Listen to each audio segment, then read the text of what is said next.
علی بھائی، اسی میں ضمن سوال ہے، عورت یا مرد کے لیے ہاتھوں سے یا ٹانگوں سے بال ریموو کرنا کیا یہ بھی جائز ہے؟ اس کی کوئی حرمت اس طریقے سے تو آئی نہیں ہے کہ کوئی کہے کہ ہاتھ اور بال یعنی پاؤں کے بال ریموو کرنے کی کوئی مانعت ہو، لیکن اس کے ہم میڈیکلی تو نقصانات ہی دیکھ رہے ہیں.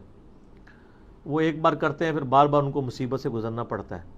اور مجھے بتائیں یہ ٹانگیں جو ہیں اس طریقے سے بال ریموو کر کے اس میں سے کیا نکالنا ہے کسی نے؟ یہ ٹانگوں کے بال ریموو کر کے ان عورتوں نے پھر ٹخنوں سے اوپر شلواریں کرنا شروع کر دی تھی اپنی وہ نمائش کرنے کے لیے. تو اس طریقے سے ہاف سلیپ پہننا شروع کر دی، لوگوں کے دکھانے کے لیے وہ کر رہی ہوتی ہے نا. اگر وہ کہتا ہے خامدوں کے لیے کر رہی، خامند ہی عورتیں گال کوئی نہیں مننی ہے. ٹھیک ہے.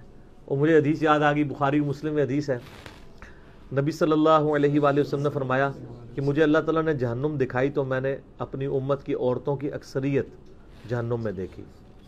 استغفر اللہ، اللہم اجرنا من النار، آمین. تو اس لیے کہ یہ ناشکری ہیں. تو صحابہ نے کہا علیہم رضوان کہ یہ اللہ کی ناشکری کرتی ہے؟ ان کا نہیں، اللہ کی نہیں کرتی، اپنے خامدوں کی کرتی ہے. اور نبی علیہ السلام نے اس کے اوپر جو جملہ ارشاد فرمایا بڑا زبردست ہے.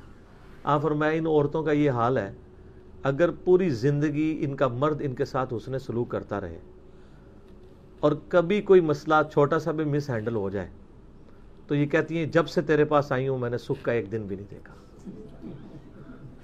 یہ نبی علیہ السلام نے ارشاد فرمایا، اور بخاری مسلم دونوں میں یہ حدیث ہے. تو اچھا یہ حدیث آپ یاد رکھیں، آپ کو بڑا مزہ آئے گا.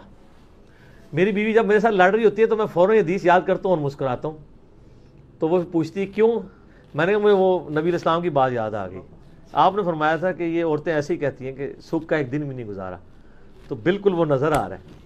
تو جب آپ یہ بات کرتے ہیں نا تو اگلے بندے کا غصہ ویسے ہی ٹھنڈا ہو جاتا ہے اگر وہ مسلمان ہے تو. ٹھیک ہے.